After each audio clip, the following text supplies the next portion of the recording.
Hello all, so I'm finally going to do my Renee Recommends Television Shows video, and yes, I will just be mentioning and discussing, hopefully briefly, several television shows that I really enjoy, and they are either ones that are currently on or have been on in the past. I'm not really picky because I'll watch either.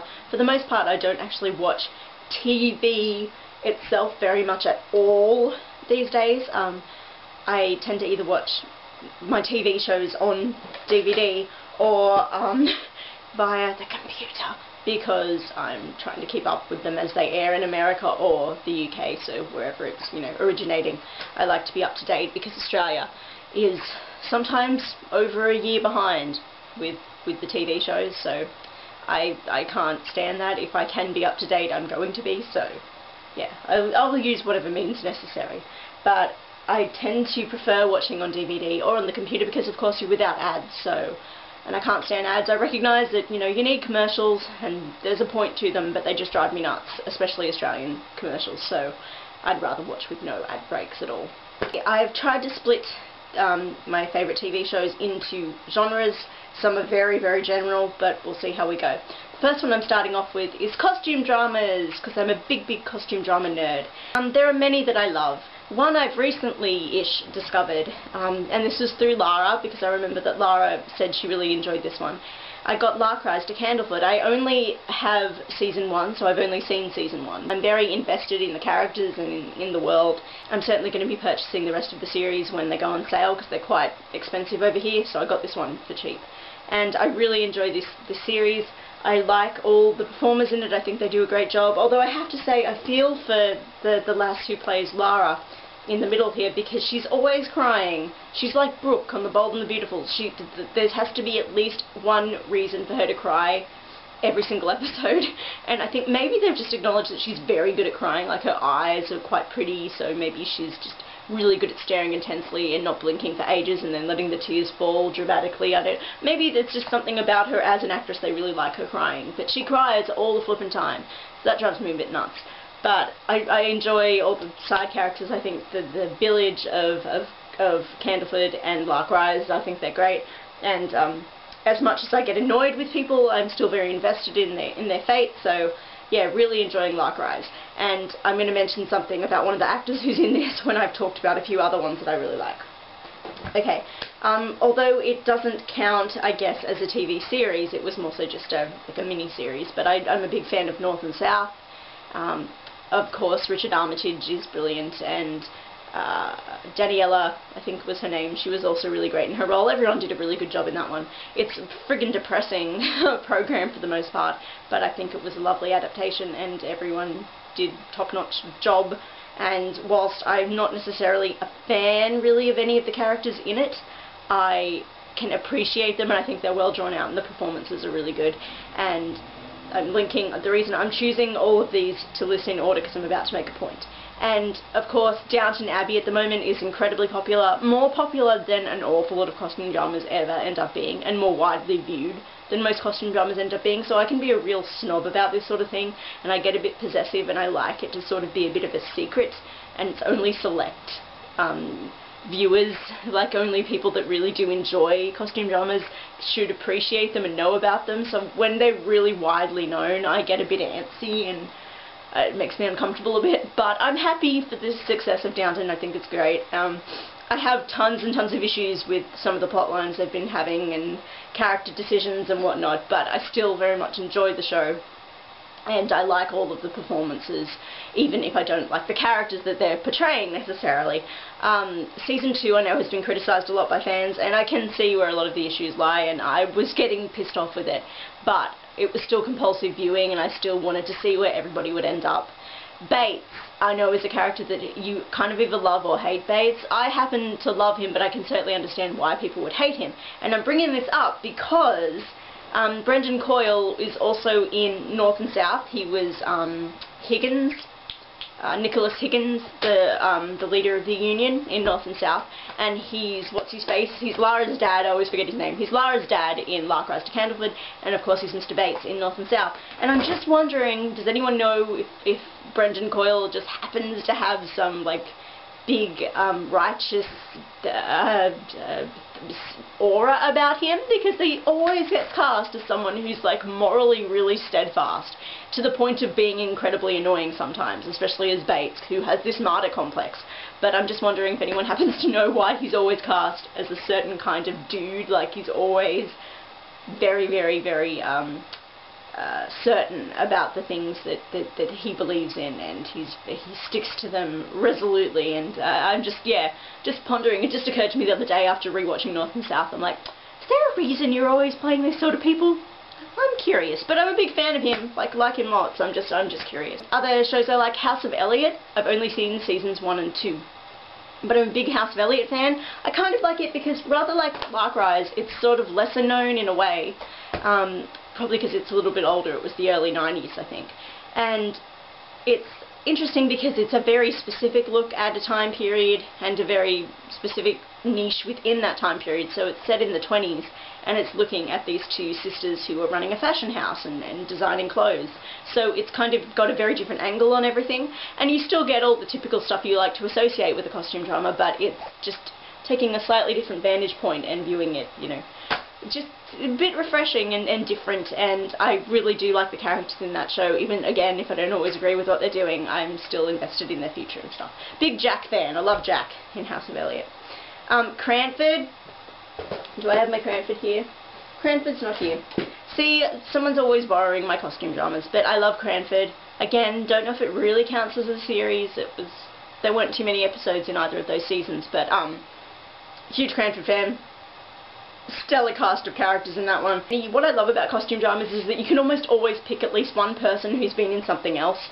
So you're just finding familiar faces all the time. You're like, oh, you were in that, and that, and that, and that, and that, and that. So it's great. I love that about British TV in general. You just know everybody, and everybody knows everybody, seemingly. It's one big, happy, collective family unit. It's great. But yeah, Cranford was fantastic. Very depressing again at times, and you got really, really miserable with some of the storylines, and it kind of, a lot of episodes ended on a really down note, but still really compelling drama and characters going on, and the performances were awesome. Judi Dench is in it, man. Eileen Atkins was in it. It was brilliant. And finally, this is the costume drama TV show that I compare Downton Abbey to, simply for its measure of success and how widespread the popularity is at the moment. But Bleak House, when it came out, was like quite widely viewed and really praised, and it is freaking addictive. There's 15 episodes in this bastard, and I watched them all in a row. I purchased it like around the middle of the day, and then sat down in that afternoon and watched it, and did not finish watching it till like 11:30 at night, and I'd watched all 15 episodes because I couldn't stop. I couldn't bear the idea of waiting till the next day to see what was going to happen. So bloody awesome. I freaking love Bleak House. Sci-fi! Yay! Doctor Who, of course I watched Doctor Who. My dad was a big old Whovian from ye olde days. He was the Tom Baker generation, so we loved Tom Baker. And when I was little, he always used to try to get me to watch the shows, like old videotapes he had of old episodes, and it was black and white, and the Daleks looked really corny, and it looked pretty ridiculous, and I was like, I don't want to watch this! So, yeah, denied that. But then, of course, they revamped it, and Chris Eccleston came along, and Billie Piper came along, and Dad and I were like, well, let's take a chance on this. And so we did, and we're big fans. So I've been watching it ever since it rebooted, and I've gone through periods of thinking it's brilliant and flawless and could do no wrong, and periods of thinking it's a big fat mess. At the moment, I'm still of the opinion that it's a pretty big fat mess. I got all of season 6, I had no idea what the hell was going on. Most of season 5 as well, and that's nothing against Matt Smith. I think Matt Smith is lovely, but I just, I don't know what the flip is going down these days. If I pick up on things, then I'm okay, but I'm not, like, and I've stopped caring too much. Like, I care about certain people. I will always care about Rory. I'm a big Rory fan. Don't ask me why, I just am. So I'll always care about what's happening with Rory, and I don't want to see anyone hurt or anything. I'm still invested in the characters, but in terms of the wider plot, I'm completely lost. I've enjoyed all the incarnations of the Doctor that we've had thus far. I like Matt Smith, I like David Tennant. I'm a big Chris Eccleston fan. Doctor Number 9 is my favourite, mainly because I like rooting for the underdog, and he's the least popular of the three, but I really liked his interpretation. I wish he could have stayed around for longer, but he made such a big impact just having the one season as opposed to the other two who've, you know, they've had some longevity with the series, so they've got a one-up on him. But I still really enjoyed him. I really liked Dr. Number 9's relationship with Rose. I was a Rose and Doctor shipper, and I always will be. I don't mind River and Dr. 11. You know, I find that interesting, even though there's still no valid reason as to why she's in love with him, I don't think. But anyway, I like Amy and Rory together. When they're happy, I think they're really cute. Battlestar Galactica. Hoi! Okay, it took me ages to finally watch that darn show. My friends have been talking about it for years and years. I know my friend Theo was a huge fan back when it used to be on TV. And she used to tell me how great it was, and I was like, yeah, I don't think I want to watch it. I'm not that into sci-fi. And then I finally started watching the thing, and I got into it very quickly. I remember I watched the movie 2-hour episode thing that was the pilot, and cried my eyes out when Hilo was left on Caprica, wasn't it? And like sobbing and sobbing. And at that point, you know, it was only like 40 minutes in. I didn't even know who these people were, and I was crying. So that kind of spoke of how invested I got and how quickly. And for the most part, the first 2 seasons I didn't have too many issues with. Plot-wise, fairly consistent, really, and the characters I could make sense of, and you know, their decisions and that were in keeping with who their characters were, and I could follow it all pretty well. And then it's sort of after season 2 started pooping on its face a bit and not making too much sense anymore, and things just got a bit silly and a bit too ridiculous, and I started to find myself laughing at things rather than crying anymore. And I mean, I still care. There's still characters that I really care for, namely Hilo. I'm a huge Hilo fan. I know a lot of people don't like him because he's kind of the Mary Sue.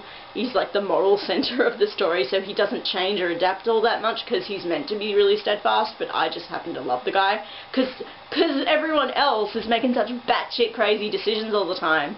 And I'm just thinking they're all assholes. I'm looking at Hilo and thinking, you're the one solid thing on this show. Never change, Hilo, never change. So I'm still watching BSG, and I still consider myself a fan, but it's kind of gotten really messy in season 3 and 4. But I'm still a fan, still find it really fascinating, and I think a very compelling drama that brings up lots of really interesting and relevant moral and social issues in the context of being in space, so I think it's very effective in that way. Fringe, kind of like BSG, started off and I was very into Fringe, and I really cared about everyone, and I could follow it for the most part. I did get annoyed, especially in season 1, that sort of was doing the Buffy thing of Monster of the Week kind of deal, but eventually they stopped doing that and kind of settled on a more linear, you know, through line that they could just run with, which was good. And then season 2, the end of season 2 happened, and then I didn't, okay, people who watch Fringe will know what I'm talking about, but Bo Olivia, I could stand the alternate universe, I could stand the red universe versus the blue universe to a certain point, but then it never let up. And then of course when season 4 came about, we had the frickin' Amber universe and the red and blue universe, and I'm like, this is just too much parallel shit happening, and I can't follow this anymore. And it felt really redundant and unnecessary anyway, because it felt kind of like what they did with Gilmore Girls. They were trying to put in barriers to impinge characters from being happy, namely Peter and Olivia, because you'd been waiting for them to get together and be happy together and such, and they felt, oh well, no, we can't have that, so let's just put in some stuff here for no real reason. So it just got too convoluted and felt really forced. But again, it's in its like last season now. I think they're only doing half a season, and I still want to see what's going to happen, where things will end up. But by now, because the past has been rewritten so many times, it's like Doctor Who. I'm confused, and I don't know where we really stand anymore, so I can't care too much because so many things have happened and then been erased that I'm a little lost, and I don't know where the characters are with one another, with themselves, individually. I don't know. But I will see what happens. I will see it through to the end, because I feel I owe it to the characters. Dollhouse. I've only seen 1.5 seasons of Dollhouse. I know there's only 2 seasons. But I quite enjoy it. I didn't watch it at the time of its airing. I know that there was some controversy about it, but it's Joss Whedon, so I trusted him. And I find it quite interesting, and I enjoy it, and the character's pretty good. Some of the performances I'm not too keen on, really. I'm not a big Eliza fan, so the fact that, I mean, she is the protagonist, so we spend a lot of time with her, but I can handle her. I'm okay with her now. Getting used to her. I'm really happy that the actor who plays Hilo was in it, so that makes me happy. Dark Angel. Dark Angel was a total surprise, actually. I didn't think I would like it at all, and my friend, who also recommended Dollhouse to me, gave me season 1, and I watched it, and I'm like, Jesus, I really enjoyed this show. Season 1, certainly more than season 2. Melina Pendulum did a very good rant on Dark Angel season 1 and 2, and I'll put that in the doobly-doo, because I totally agree with her about season 2. It just, yeah, it could have been so much better than it was. I don't know what the hell they were doing. But season 1 of Dark Angel, certainly really highly recommended. Jessica Alba totally impressed me and surprised me. Really, really, like, pleasantly surprised by her work in Dark Angel. Haven, again, this was a Lara recommendation. I've watched Haven. I've seen the first 2 seasons, and they kind of took this weird-ass break in the middle of nowhere, and I don't know if, are they doing a season 3, Lara? I don't know. But, I like it. It took me a while to get into it. I wasn't too keen on a lot of the performances and the writing in the first half of season 1, and slowly eased into it and began to accept things, and kind of took on the traits of the actors that I didn't like too much and accepted them as being sort of part of the personality of their characters and such, and I was getting into it, and now they've had a break and I don't know what's going on, so. But yeah, but Haven's pretty half-decent. A few fringe comparisons that could be made, but eventually that kind of ceased and I just accepted it for what it was, so. Yeah. And Firefly! Firefly's here. I'm a Firefly fan. You'll hate me, I've not seen all of the season, but I do own it, but I've not seen all of it yet. But my friends are huge fans. They're brown coats, so I will be watching it all one day. I like to watch my sci-fi stuff with my dad, so we have to watch in increments when I go to visit, so yeah, but Firefly for sure. One drama, action-y, supernatural show that only got its 1 season and then got canned, which is a right shame, was Moonlight, and it had Alex McLaughlin in it, and he is an Australian actor, and I think he did quite well. Sophia Myles was also in it, and what's-her-face, Shannon Sossaman, or whatever her name is, she was in it as well, and actually that's the only role I've ever seen her in, like, it hasn't made me grit my teeth and feel really annoyed. She didn't piss me off in that role, in that show. I quite liked her.